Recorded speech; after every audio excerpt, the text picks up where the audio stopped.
So this is the uh, fourth uh, lesson in the series of machine learning.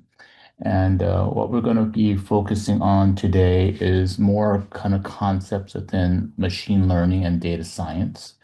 And what I'm going to be showing here is that when you do data science and machine learning kind of work, you do need to spend a lot of time preparing the data, cleaning it up, and doing this kind of EDA kind of activity, which stands for Exploratory Data Analysis.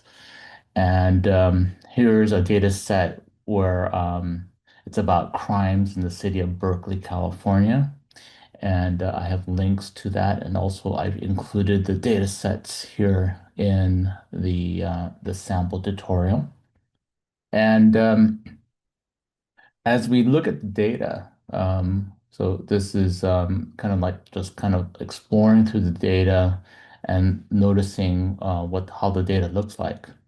And what you might see sometimes is like you'll see like 7,800 lines, but it doesn't necessarily mean that it's 7,800 records, 7,800 lines of records, because the data sometimes spills over into multiple lines.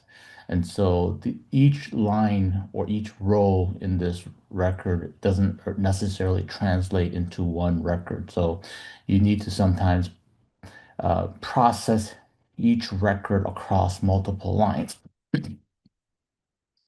And then, so when you do that, then eventually when you pull in the data, and then you can actually do some more analysis of the data.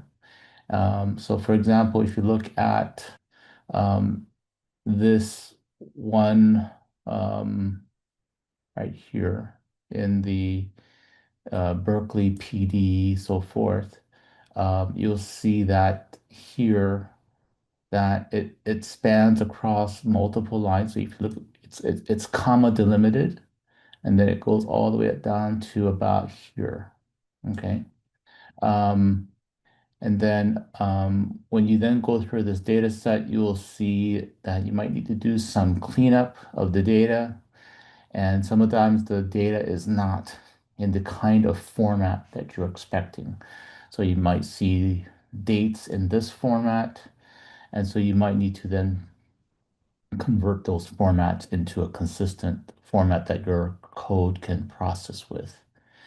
And once you start loading up the data, you start cleaning it up, then you can start saying, okay, look, I get most of the data into each individual field, but if you look in this block location record's got actually two pieces of data. It's got the city name and it's got the latitude and longitude in a separately inside the same field. So then you need to be able to process this data and be able to pull out these latitude and longitude into a new column. So once you can do that, um, and then you can try analyzing the data more. And here's, see, here's the part about pulling out the lat and lon. And then once we do that, and then we start looking at the data more and trying to see whether there are more data that we need to clean up. And then we start then putting all the data into data frames so that we can do more manipulation with the data or analysis with the data. And then you can making some kind of guesses or some possible questions about the data, like are the case numbers unique and so forth. And then you can also start looking at the date formats, as I've mentioned. And then you can start looking at what are the things like the min and max of the timestamps, how early were some of the calls and how late in the evening were some of the calls to the police station. And then after that, you can start looking at other things about the data, like, okay, among all the calls, where did most of the calls seem to fall under? So it seems to like sort of maxed out on Fridays compared to other days of the week. And then you can also look at what time of the day most of the calls seem to be coming in. Okay. And then here is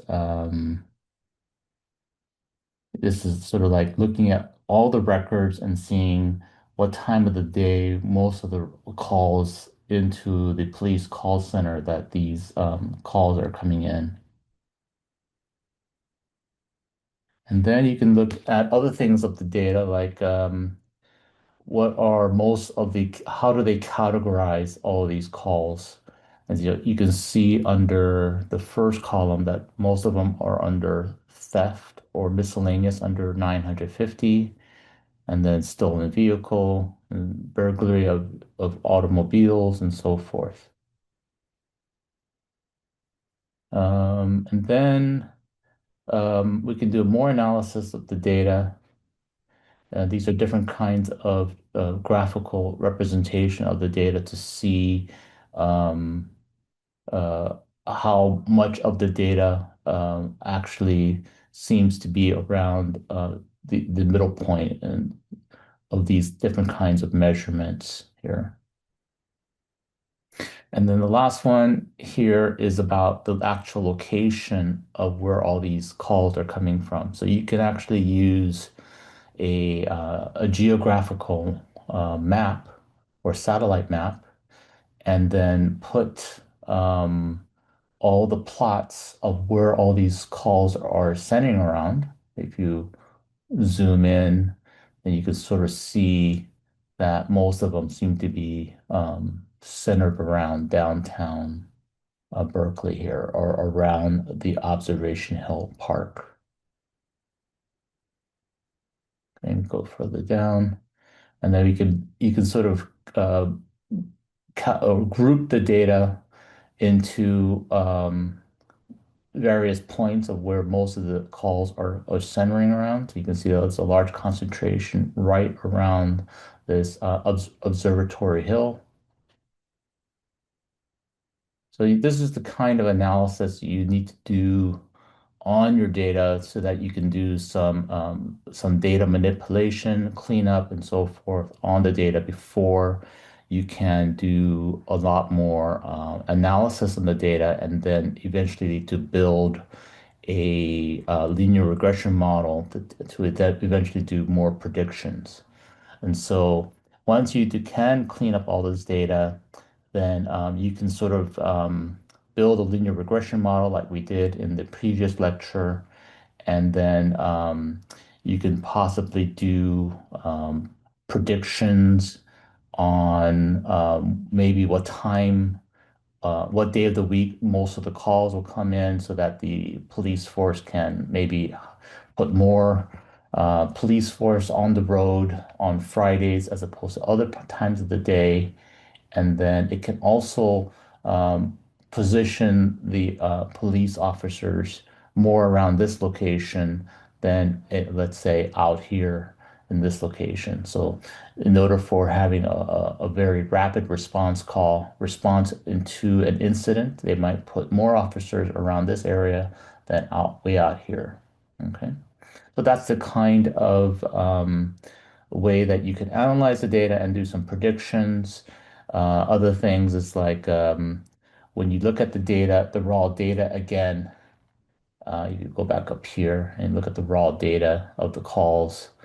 Um, you can sort of see like, okay, most, let's say that if it's going to be at a certain location, what is the likelihood that it is a theft or a burglary of an automobile and so forth, that that calls within that area are most likely going to be a theft or an automobile burglary type of call.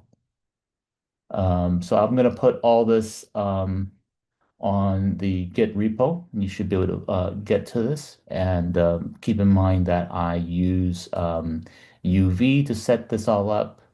And then you can, if you look at the README, you can see how I do set up this Jupyter notebook that I can do within VS Code or Cursor, and then you'll be able to do more type of work with this Jupyter notebook within either VS Code or Cursor. And then if you have any more questions about this type of machine learning or data science concepts, put them in the comments, and I'll be happy to answer those questions. And please, if you like this type of video on machine learning and data science, please subscribe and like this video and support this kind of work. Thank you.